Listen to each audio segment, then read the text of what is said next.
The Mike Wagner Show is powered by Sonic Web Studios. Hi, this is Mia Mosinzia, also known as Mia No Time for Love.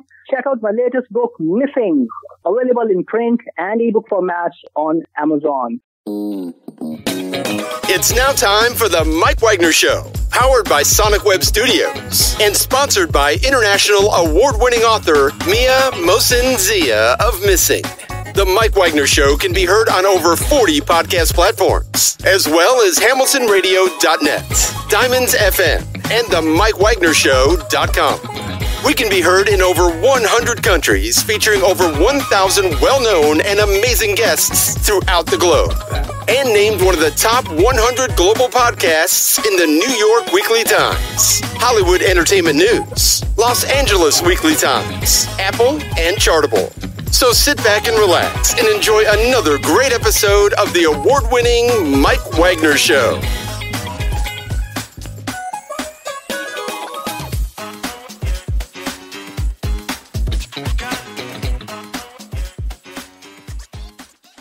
Hey everybody, it's Mike from the Mike Wagner Show, powered by Sonic Web Studios and brought to you by official sponsor of the Mike Wagner Show, international warring author Mia Mosinzia Missing, available on Amazon and paperback and ebook.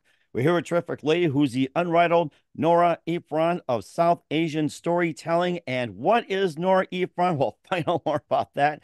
And she's dubbed the top indie writer and bringing Indian culture and humor to American audiences, according to the LAweekly, and a former journalist, editor, writer, and the brains behind the True Fiction Project and the Shadowrealm podcast, and has a new book out which takes place in a politically tense amristar in 1919, which is basically an Anglo-Indian school teacher and a feisty Muslim student slash activist. They fall in love where courting is easier said than done, and possible cost of romance against the deadline. And what is that deadline? We'll find it in the book Vermillionharvest, Playtime at the Bagh, live, ladies and gentlemen, in Plus Studios in beautiful downtown San Francisco. The amazing, unrivaled Nora Ephron of South Asian storytelling and the author of the book Vermillionharvest, Playtime at the Bagh. Ladies and gentlemen, the multi-talented Reenita Hora. Reenita, good morning, good afternoon, good evening. Thanks for joining us today. Or I will simply say namaste, because then that works any time of the day. So yes, morning, good evening, good afternoon, what have you. You know something? I'm glad you cleared that up, because I was starting to sound like the Truman Show, but I think we'll say namaste as well, too. It's 24/7 after all. So 365 days a year, and it feels like right now it's like, I guess anytime's a good time. We could be having breakfast right now. Who knows? Or a coffee or anything like that. So Exactly. But, love having breakfast in the evening, that whole pancakes at night thing. there you go. And of course, you can have a 7-course meal when you wake up for breakfast, or you can have, like, say, wine and whatever it is at lunch. Of course, you know, there's a lot of aspects to it. And of course, you're the unrivaled Nora Ephron of South Asian storytelling. You're dubbed the top indie writer, bringing Indian culture and humor to America. According to the LAweekly, you're a former journalist, editor, writer, and the brainchild behind the True Fiction Project and the Shadowrealm podcast. And you have a new book that takes place in a politically tense amristar back in 1919, an Anglo-Indian school teacher and a feisty Muslim student activist, and falling in love, courting is easier, and it's possible, but it's said and done at the deadline, romance, what cost? We'll find it in the book Vermillionharvest, Playtime at the Bagh. Before getting all that, Reenita, tell us how you first got started. How I first got started, that is such a loaded question, Mike. I have had a multiple year, some 25-ish year career as a storyteller in some way, shape, or form. My very, very first job out of college was in advertising. So that is storytelling right off the bat. But then I went through various sort of incarnations of my career. I was an Ayurveda clinician for many years. I was also a trained Ayurveda clinician, and had an Ayurvedic practice, Ayurveda being the natural medicine of India. But guess what? Even though it's much more known about today, back then, very few people knew what it was. And I was always asked, well, what is the stuff you do? So storytelling was a natural fit. And I felt that in some way, shape, or form, you know, I was landed with the task of constantly explaining Ayurveda in story form, you know, to my audiences. one thing leads to another. Life happens. I moved out of San Francisco, went to Hong Kong, and had to transition out of my role here, became a working journalist. So I worked on radio, worked for print as well, and some TV as well eventually. So storytelling in a whole different way. And that leads then to sort of other aspects of my career where I find myself back in San Francisco, now working in marketing, in tech, in audio tech. So I'd gone from being a broadcast journalist to working in audio tech. So, when you mention all those different podcasts and podcast channels, including Himalaya, I actually worked for Himalaya. Here, that was How do after. you like that? What a small world we have. And of course, being in Indian as well, too, Indian culture, Geo7 is also one of the big ones as well, too. Geo7, Himalaya, and I think there was also something else, but I'm sure that'll come up in mind as well. Right, absolutely. And that was after working for Bloomberg and public radio. So it's been a long audio life. It continues to be. Then I found myself back in marketing, working for SRI International, Stanford Research Institute as their head of marketing and communication. So again, storytelling on a whole different level. So in all of these years, I wrote books. I mean, you can see books, and that shelf there is filled with my books that I have written. So you could argue that I am a bored human being and I will do anything for story. So in whatever free time I have, outside of the day job, I would be busy writing stories. And that was a thread that carried through up until just a couple of years ago in the time of the pandemic. By then I had written and published 8 books. Mm-hmm. Most of them in India, but some here as well, and decided, you know what? Life is short. I'm not getting any younger. I am going to give up my full-time day job and just focus on my writing. 2 weeks, and I did exactly that. 2 weeks later, I was like, oh my God, what have I done? There's no paycheck coming through. Went through major insecurity. But suffice it to say, I have made peace with that. And this is what I do now, is I spend my entire day writing what needs to be written. That's the way I like to say it. And so that's either books, anything for digital broadcast, podcast, audio, that kind of thing, and screenplays as well that I'm working on for TV and film. So, oh my gosh, that is a huge accomplishments. Like there's like a laundry list. I'm a hard time to write down some of the stuff to catch up with you. So you talk about storytelling, having a penchant of it, and tell us about how you first got involved with storytelling and the precise moment that said, I love doing storytelling. Well, that would be a matter of going back to my 9 or 10-year-old self. Mm-hmm. Those were the days of no internet, no social media, no smartphones, no dumb phones. or no average phone. Oh, wait, there is an average phone. I mean, was it a landline, touch tone? And of course, you got the classic rotary back then. Yeah. Very old fashioned. Or the crank one, Alexander Graham Bell. Hello. Or pop some coins in there too. So make them money. I would visit my grandparents and they would be booking trunk calls. If anybody was to ever talk on the phone. So I'm talking about, this was a while ago. There was no color TV. I remember, okay, I am dating myself, but that is fine. Suffice it to say, there were books, plenty of them. So I became an avid reader. I was sort of immersed in a world of stories. That was my happy place. My grandfather was very, very close to my mother's father, was an avid reader, storyteller himself, and he would write as well. He was a writer. He was never a published writer, but he would write these fascinating essays. I didn't understand his essays at the time, but later he gave them to me. This was sort of his inheritance. He passed down to me. Oh, wow. So later, many, many years after he died, as an adult, when I read them, they made perfect sense. And I was astounded by the experiences he'd gone through that I didn't even know about. I mean, he was here in San Francisco, which is a city that I call home and have lived in for many, many years. And he had a whole different understanding of it. And to sort of rediscover that through his eyes after his time, it was just fascinating. So 9 or 10-year-old self, if you would have asked me then, what do you want to be when you grow up? That classic thing that we ask young kids, I would have said, I want to be a writer of books. Wow. And I did say that, and nobody took me seriously. They were like, oh, yeah, okay, sure. Mm-hmm. What else would she say?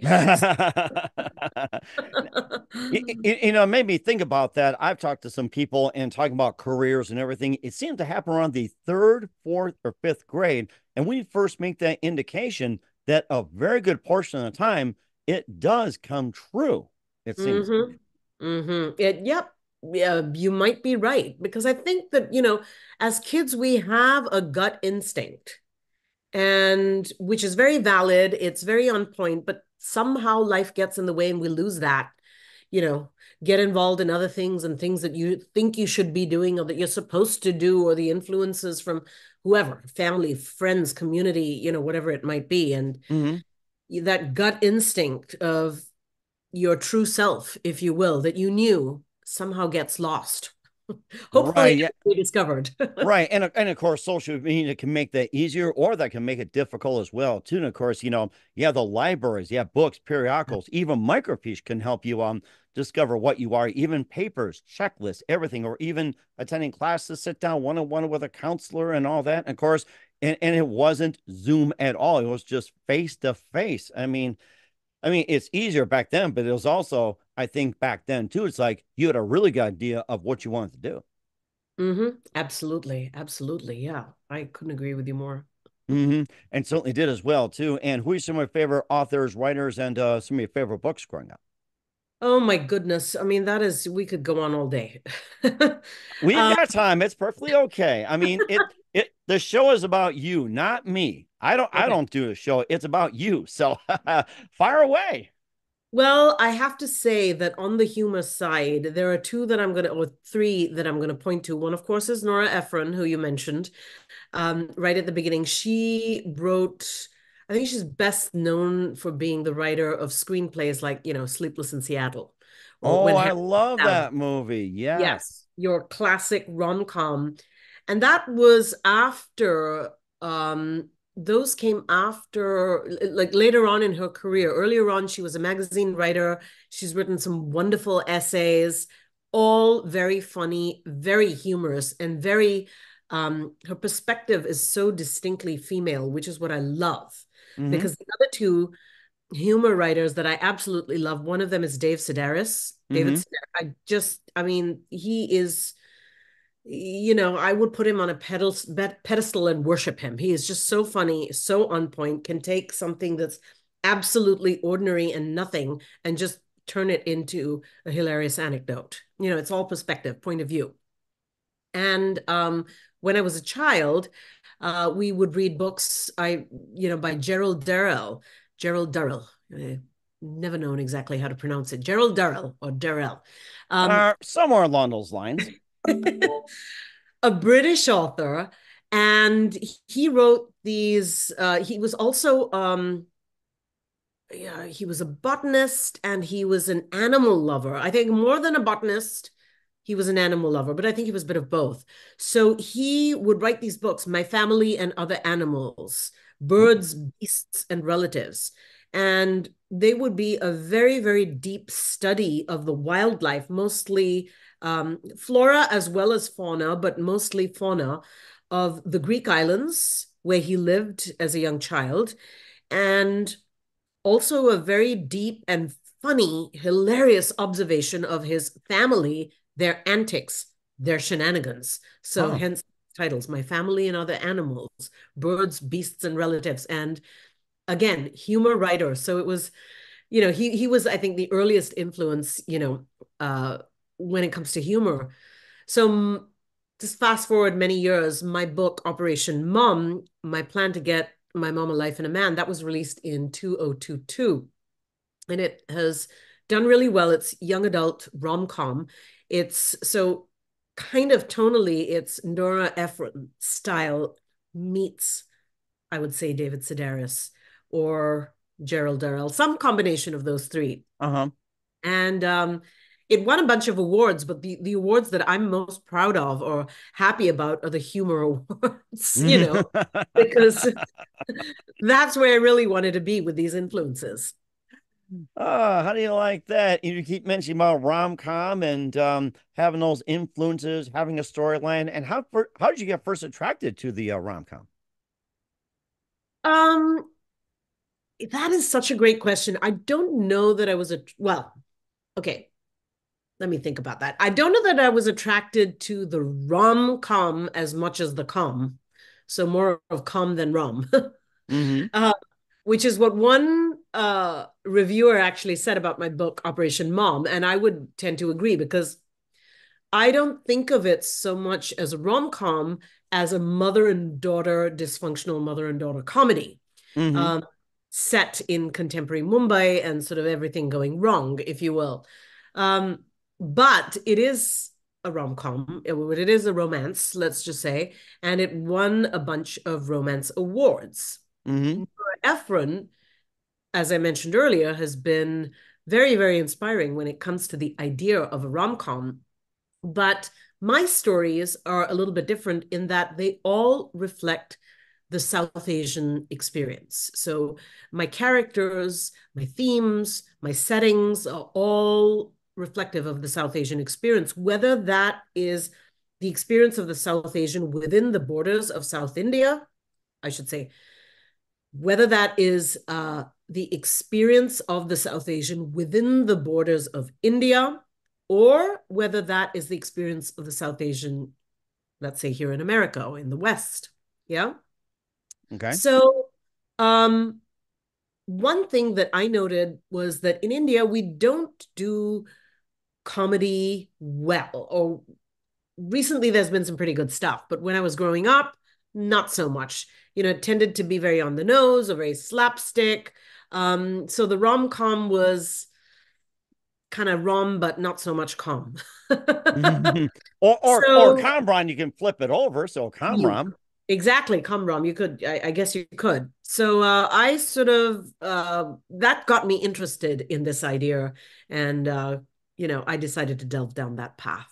Yeah. Oh my gosh, that is so amazing. You seem like more of a trailblazer of Nora Ephron kind of carrying the torch, but you also have some other books like Money Smart, When Area Fell Through the Fault, and of course, Aceofblades, and you also did shadowrealm, a screenplay. We'll talk more about that with the amazing Reenita Hora. But first, listen to the Mike Wagner Show at themikewagnershow.com, powered by SonicWeb Studios. Visit online at sonicwebstudios.com for all your needs. Look at a professional website without breaking your budget. SonicWeb Studios is the answer. SonicWeb Studios offers fast, affordable custom web designs at below the competition rate. Call today, 1-800-303-3960. That's 1-800-303-3960. Or email to support@sonicwebstudios.com. Mention the Mike Wagner Show. Get 20% off your first project. Sonic Web Studios. Take your image to the next level. Also, time to give an official shout out to our official sponsor of the Mike Wagner Show, international warring author Mia Molson-Zia. If you love fast-paced mysteries, you love Missing by Mia Molson-Zia, available on Amazon, paperback, and ebook. Missing is fast-paced and intriguing with an unforgettable twist. Takes place in 4 countries, 2 strangers, 1 target, where truth is illusion and those you love be the first go missing. It's available on Amazon and paperback and ebook. Missing by Mia Molson-Zia has garnered great reviews. In Evil Evan endorsed by Howard celebrities, including Jordan Cassidy, Forbes, Riley, and Millennials. So grab your copy today for Girls Missing by Mia Molson-Zia, available on Amazon. Also, check out the Mike Wagner Show at themikewagnershow.com and 40 podcast platforms. Heard in 100 countries, including Facebook, SoundCloud, Spreaker, Spotify, iHeartRadio, also Apple Music, Odyssey, Pandora, and Podbean as well, too. Follow us on BitChute, Instagram, LinkedIn, Twitter, TikTok, and also Rumble and more. Make sure you take us with you on any mobile device. And for great gift ideas, go to Amazon.com. Check out the Mike Wagner Show podcast. T-shirts, pop sockets, throw pillows, tote bags, hoodies. Makes great gifts 24/7. Go to Amazon.com. Make sure you check out the Mike Wagner Show podcast. And for more great gift ideas, go to Amazon.com/Mia Molson-Zia for great books like Missing, Once, and Wrinkles. Also T-shirts, pop sockets, hoodies, phone cases, and more. Amazon.com/Mia Molson-Zia. Check it out today. and support the Mike Wagner Show on Anchor FM, PayPal, and the MikeWagnerShow.com. You're here with the amazing, unrivaled Nora Ephron of South Asian storytelling, the author of the book, Vermillionharvest, Playtime at the Bog, Reenita Hora here on the Mike Wagner Show. And before we talk about Vermillionharvest, you've got some other books. We went over Operation Mom. You also have MoneySmart and When Area Fell Through the Fault, and also aceofblades. And tell us more about those. Yeah, so I did a bunch of self-help books earlier on. I used to be a financial journalist, worked for Bloomberg radio, and then before that, public radio. I had a finance show called Money for Nothing. That was when I was in Hong Kong. So writing MoneySmart seemed to be a no-brainer. That's very specific financial self-help, sort of personal finance, I should say, for middle-class Indian women. Very, very specific. Interesting. Yeah, and quite a departure from, certainly my fiction projects. Shadow Realm and When Arya Fell Through the Fault. But When Arya Fell Through the Fault was a very, very, very early version, if you will, of Shadow Realm, which is a YA fantasy fiction series.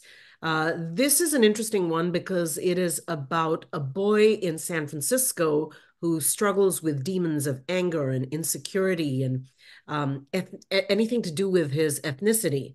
And he falls through a fault in the floor and finds himself in the land of the Ramayana, which is one of our epic mythologies, where he now needs to battle with Ravan, the 10-headed demon of the Ramayana mythology, in order to learn how to overcome his own demons and back to his ordinary world to save his mother, who is caught up in a coma and might be dying.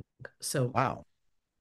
Yeah. Okay. So Shadow Realm is part 1 of the series. There, I have outlined a bunch. I have written books 1, 2, and 3. Those are not published.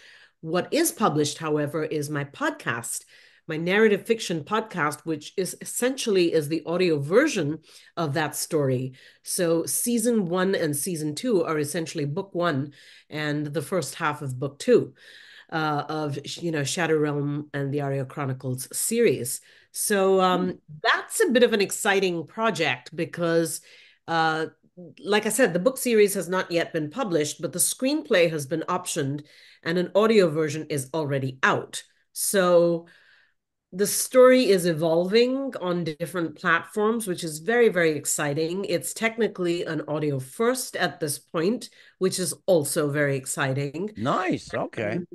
Yeah, and it looks like, I mean, we don't know exactly just yet, but it looks like it's going to go the way of animation when it comes to the screen version. That's what it's looking like. Yeah. aceofblades, a little bit different. It is not fiction, but it reads like fiction because it's literary nonfiction. It's actually the memoirs of my late father, Rajinder Kumar Malhotra, who hand-built the Indian razor blade industry. Really? Indian razor blades. That is interesting. Yep. For 60 years of his life, that's what he did. Keeping away people, competitors like Gillette, who you know very well. Right. Gillette, Chick, and I think there's Wilkerson, and of course, now you got Harry's, you got Bic, and I think you got oh God, there's so many shaving companies out there. Yes. Oh my gosh. I'm like, so exactly. Harry's is a newer brand, after sort of late in my father's lifetime and mostly after. But all the other ones you mentioned, Bic, Schick, Wilkinson Sword, Gillette, were very, very much part of his life. Gillette tried to buy his brand for years. He kept them away. Wilkinson Sword were essentially part of his company. He had all of his engineers and engineering came from Wilkinson Sword experience. Schick and Bic, both of them at one point or the other, there was talk of collaborations, partnership, acquisitions. He staved them off. My father was a very genius, bipolar, totally crazy, madman, amazing, very much like Logan Roy in the series Succession, if you know that story. Mm-hmm. Yeah, yes, I do remember that pretty well. And of course, you thought about your dad had a chance to collaborate with Gillette, possibly Schick, Wilkerson, and everything like that. And what was that main reason why he fended off the competition? That was it fear of takeover? They're gonna mess with his patents or anything like that, or change the process, or what was the reason behind that? This was his baby. He just had to control it. He wanted this to be his legacy that carried down through the generations, to his children and grandchildren and their children and that kind of thing. So he was so afraid that somebody else would come in and sort of take this away from him. That is what happened. Got it. And you can say that was a close shave on that one. Absolutely. Absolutely. In the nick of time. So Ace of Blades is literary nonfiction, fascinating story, his memoirs, but it reads like fiction because it's like a, with the Indian family dynamics thrown in, the dysfunction there, the dysfunction in the business and everything that happened. It's like this crazy, crazy story that might as well be fiction. Right, exactly. Yeah. And of course, you took on some wonderful projects. And then speaking of projects, you also have the True Fiction Project. And tell us more about that. Yeah, the True Fiction Project is one of my 2 audio projects. So one of them is Shadowrealm narrative fiction podcast series. The other one is the True Fiction Project, which sounds like an oxymoron, and that is intentional because what the podcast does is it explores the journey of a story from its nonfiction roots to its fictional outcome. So going back to sort of my love of being a storyteller and my love of everything story, in a nonfiction form as well as in its fiction form. We all know that fiction comes out of real life material. It's just, how do you sort of distill it and twist it and shape it into something that is fiction? So in the True Fiction Project, I will interview you, Mike, because you've got a great story, whatever that might be. That's the Q&A portion, similar perhaps to this in ways. And then I have a roster of fiction writers, one of whom will listen to the story, will listen to the interview, I should say, and will then develop a fictional piece based upon something they pick up in the interview. That fictional piece could be anything. Could be poetry, could be a monologue, could be a song, could be a scene, could be a full-on short story, total creative license. The main thing we want to see is what that piece of fiction is. We audioify it, we piece it together with the Q&A so that the episode then really traces that journey from the Q&A to the final piece of fiction. Oh my goodness, that is so creative. I've never, ever, ever heard of this. And even taking like a famous line, famous quote, you can include that as well? Oh yeah, absolutely. Absolutely. And that's why I love this, the title of the show, The True Fiction Project, because what is true fiction? I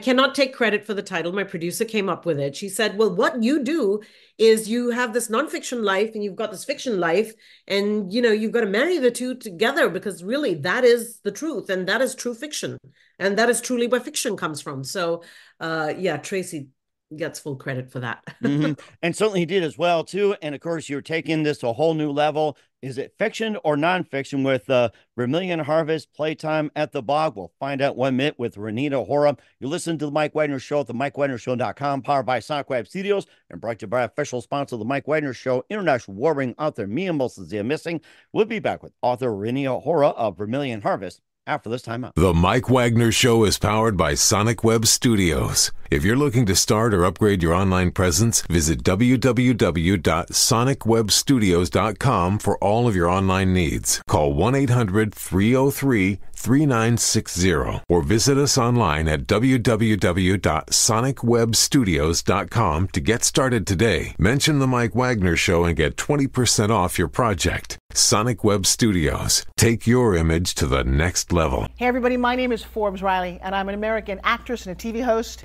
And I was delighted when I got my copy of Missing, which is Extraordinary Relation of Ordinary People based on a real life relationship. It's well written. It's amazing. It talks about a man who has lost his wife and his daughter, and it's very well done. I'm going to highly recommend that you go get your copy of Missing. It is a powerful, exciting read. Mr. Mian Moshe Zia. He is the author of Missing. And I want to give a big shout out and a kiss all the way halfway around the world to my dear friend. Check him out at Mia's website. It's called www.miamoshenzea.com. Missing, available on Amazon. Again, I'm Forbes Riley, and I will see you again soon. Bye-bye. Hey, this is Ray Powers, and boy, are you in luck. Right place, right time. Tuned in to The Mike Wagner Show. You heard me. We're back with Reenita Hora of Vermillionharvest here on the Mike Wagner Show, Playtime at the Bagh. And if you're wondering what that's about, she's an unrivaled Nora Ephron of South Asian storytelling. And it's about a new book taking place in politically tense Amristar. And let's take it from there. And how did this all come about? Everybody's wanting to hear about it. My goodness. Okay. So, 100+ years ago, in 1919, there was a massacre that took place in Amritsar, Punjab, North India, colonial India, which was effectively a terrorist attack. Mm-hmm.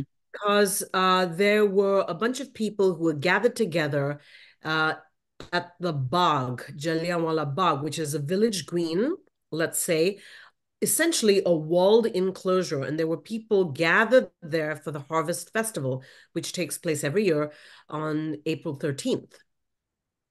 So there had been uprisings recently because there was a growing interest in a home rule movement, i.e., let's get rid of our colonial masters and install a home rule, our own government, essentially. Okay, that's what home rule is, government. Okay, yes. I'm trying to follow you here. Exactly. And there was a law called the Defense of India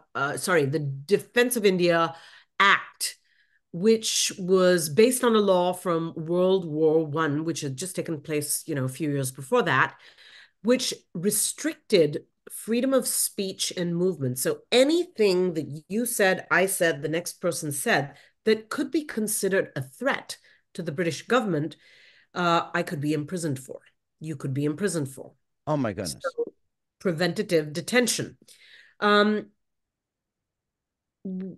Generaldyer was the British general who knew that people were gathering at the Bagh that day to celebrate the Harvest Festival. He also had inklings of the fact that there might be a political meeting where they're going to discuss this idea of home rule.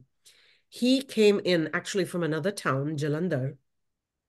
He knew that people would be captured in the Bagh because, like I said, it's a walled enclosure and there was just one road in and you could only get out the same way, take the same road out. So once you're inside, you're effectively trapped.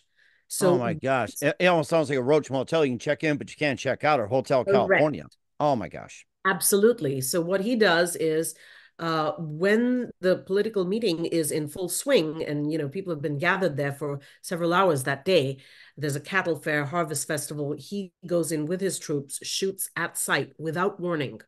They didn't know this was going to happen, and then leaves. So unofficial figures put casualties at somewhere around 350 plus. Sorry, those are official figures. Unofficial figures are all the way up to somewhere between 1,500 and 2,000. Oh my goodness. So if you think about the fact that fast forward into not so long ago, 9/11, 3,000 died that day in that terrorist attack. Think about 100 years ago, unannounced. People don't know, without warning, terrorist attack. So the Jallianwallah Bagh massacre is an incident that sparked the Indian independence movement. India eventually became independent in 1947. This massacre took place in 1919. I grew up, as many of my peers did, learning about this in history books, textbooks in school. But there was very, very little coverage on it. Mm-hmm. Very little coverage about it. Almost a forgotten piece of history. And that for years just didn't sit well with me. My grandfather, who I talked about earlier, my mother's father, who I was very close to, was a little boy who, at the time of the massacre and a few days after it, he walked by the bog and he saw a stack of empty slippers. These were the slippers or the shoes, the footwear of those who had died. They had gathered them up and sort of stacked them in these piles at the entrance. And it was, Really? yeah, that really impacted him, horrified him, and stayed with him for years. He explained that to us, and it's just something I've always had in my head. Then when I was a teenager myself, I acted in a play in the 11th grade also about this massacre. So in some way, shape, or form, I've had this story in my head for years. And I always knew that, going back to the idea of romance, I wanted to write in my life a love story. A love story, by the way, is not the same as a romance. In fact, they're quite different. I know it's kind of sounds crazy. We can get into that if you want, but romance and love story are two different things because a love story does not fit the romance formula. Anyway, I wanted to write a love story, and I always thought that this was the perfect backdrop for a love story. So although my characters are fictional, the backdrop, the scenes, what happens, the issues referenced, what is happening in their day-to-day is all nonfiction, real life history, so historical fiction. And Vermillionharvest, Playtime at the Bog really is, I would say, Titanic meets Gandhi. Titanic meets Gandhi. That is interesting. And of course, before we talk about the two main characters, the stacking of the slippers, what was the motive or purpose behind that? That is a head scratcher. Yes. Well, Generaldyer had just been in. He had shot many people. Those people, then the bodies were taken away, for cremation or burial or, whatever the case may be. And others taken away to the hospitals, for treatment, medical treatment, so on and so forth. So their shoes are left behind. Typically what happens is when it comes to something like shoes, because there's such a lack of footwear in a country like India at the time, remember this is in many ways a barefoot culture. So shoes, footwear in general are considered a luxury. So the whole idea is that these people have died. They don't need this footwear. So let's stack them up, in order to be able to give them away to less fortunate people who don't have shoes. But essentially, I mean, all of that, while that might be the reason, what sort of struck him was like these little boys' perspective, these mounds of shoes or slippers, I should say, mounds and mounds of slippers. And why? Where did these slippers come from? What are these slippers about? It was the slippers of the dead. Oh my goodness. Well, I learned something that day right there too. So when I put on slippers, I got to think about that too. So I'll just have that. But of course, getting back to the book as well too, you have two main characters. You got an Anglo-Indian school teacher and a feisty Muslim student activist falling in love. Well, courting is easier said than done. Not the case. Courting is definitely easier said than done. Firstly, in 1919, just with, the society, it's not like a lot of Northern Indian women can just go out freely, regardless of which community you're from. Okay, it's very conservative. They're kept at home. Women don't go out. Young girls. She was 19. Aruna Duggal, who is my protagonist, is 19 years old, 18 going on, I should say. She is Anglo-Indian. What that means is she is part Hindu Indian and part British. The reason that she's Anglo-Indian is because her mother was raped. Now, oh, I see. Yeah. So no spoilers. I'm not going to tell you. There is a backstory as to why her mother was raped, but no spoilers. I'd rather you read the book and figure that out. What you mean? Everybody read the book. Just everybody Yes. read, not just me. Everybody. You want everybody reading it, so that's how you get it out there. And of course, the possible cause of romance against the deadline, and we talked about Generaldyer's attack as well too, and the whole thing just kind of starts and have a little backdrop behind that too. And I guess the question is, how do they manage to make it through, or some of the challenges they had, and maybe a few instances where it's like conflict, or we solve this, or Like Absolutely. that Well, may be so, funny too. So yeah, well, so Aruna is quoting Ayaz. Ayaz is a Muslim law student. So already you've got this interfaith relationship. mm-hmm. And that is not easy. It's just conflict driven. It was conflict driven back then. It's conflict driven today. India is a wonderful country, but everybody sticks to their community, their race, their religion, their caste. It's not easy to sort of go in from one to the other. It's not like having a sort of integrated relationship, like you can have here in the US. Mm-hmm. Nobody even questions it.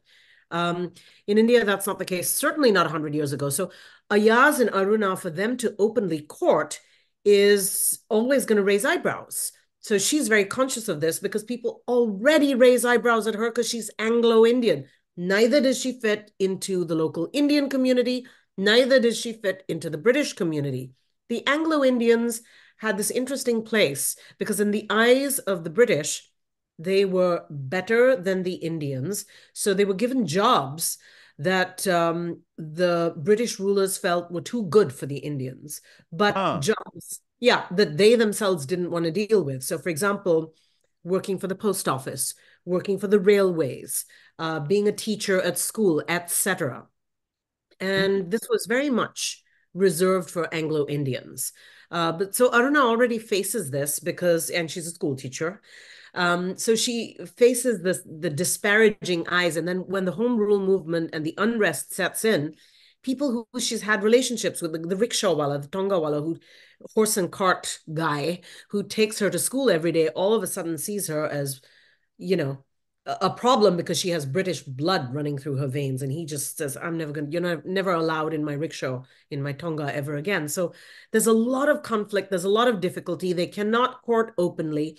Then what happens is Ayaz, being a feisty activist that he is, he becomes very involved in the political meetings and the Home Rule movement. And he's sort of paying more attention to that than their romance and, of course, courtship, I should say. And Aruna, of course, being 19 or 18 going on 19, is annoyed by that. She's like, no, pay attention to me.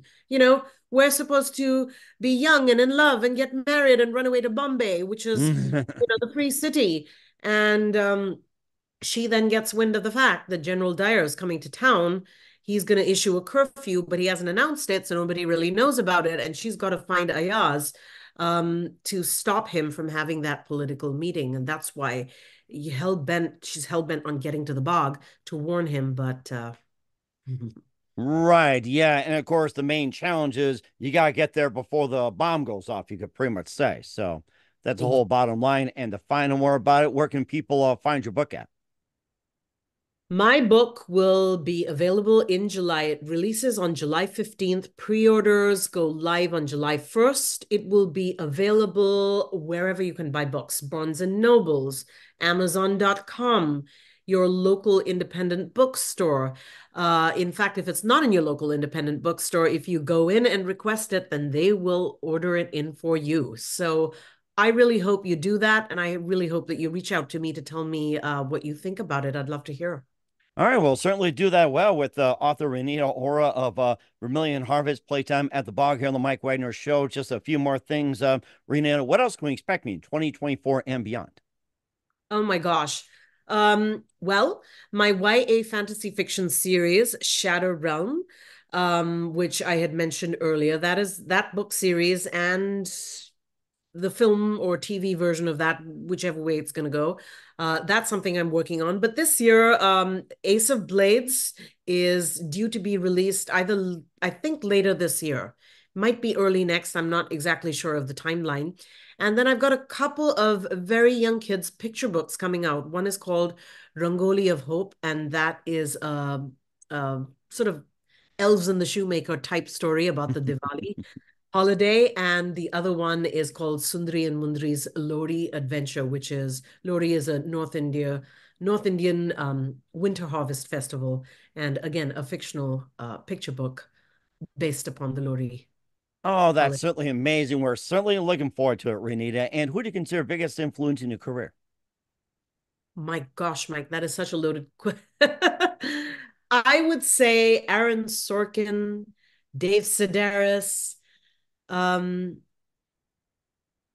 Quentin Tarantino. Oh my gosh. Oh, I love Quentin Tarantino. Yes. I mean, he's loaded himself with all ideas.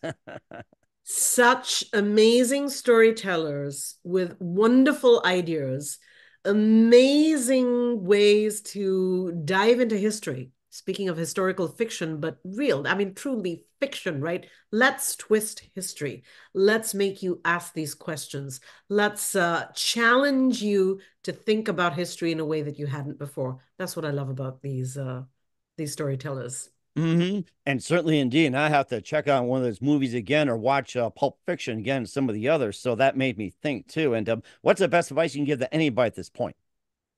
The best advice I could give to anybody is in general, dive into the story. Whether you are a person who loves stories or who don't, you are living in your own movie. Okay? That means you are the actor, you are the director, most importantly, you are the writer. And you can write your story any way you like. It's all about what you do, the choices you make, the action you take, and you are in full control. So dive right in, because hands down, it is the most interesting story you will ever experience. And I'm glad you remind me of that. I think I'll start writing my story right now. And that's why I got pen, paper, I'm writing books and everything like that, and put them on my phone. I think I'll start right now. That's great advice right there. We're with the amazing author Reenita Hora of Vermillionharvest, Playtime at the Bagh here on the Mike Wagner Show. Reenita, very big thank you for your time. You have been absolutely fantastic. Looking forward to having you again soon. Keep us up to date. Keep in touch. We'd love to have you back. Once again, what's your website? How do people contact you? Where can people purchase or check out your books? Absolutely. Yeah, all of my books are available on online bookshops and in-person real physical bookshops. All of that information is on my website, which is www.reenita.com, Reenita. That's my name, reenita.com. I am also very present on all social media. So LinkedIn, Reenita Hora, on TikTok and Instagram, Reenita_storyteller, on X, Reenita_story, and of course, Facebook, Reenita Hora. That is me. So you can reach me through any of these channels, and I would love to hear from you and know what you're thinking about these books and how Vermilion Harvest turned out for you. All right, that sounds great. And once again, what's the website? www.reenita.com, Reenita.com.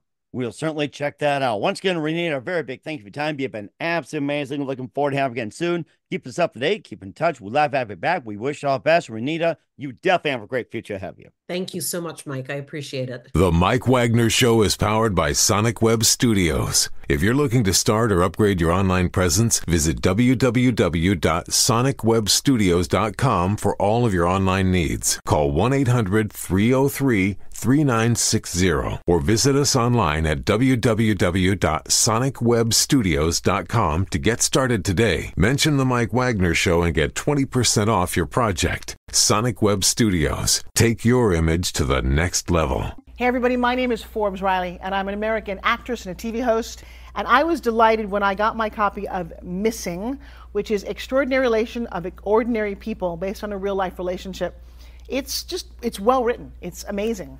You know, it talks about a man who has lost his wife and his daughter, and it's very well done. I'm going to highly recommend that you go get your copy of Missing. It is a powerful, exciting read. Mr. Mian Moshe Zia. He is the author of Missing. And I want to give a big shout out and a kiss all the way halfway around the world to my dear friend. Check him out at Mia's website. It's called www.miamosenzea.com. Missing, available on Amazon. Again, I'm Forbes Riley, and I will see you again soon. Bye-bye.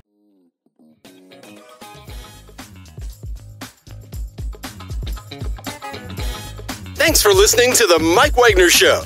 Brought to you by international award-winning author Mia Mohsen-Zia of Missing. And powered by Sonic Web Studios. Be sure to join us again on over 40 podcast platforms. And of course on the MikeWagnerShow.com, HamiltonRadio.net, and Diamonds FM. Don't forget to support our program with a generous donation at themikewagnershow.com. Thanks for listening.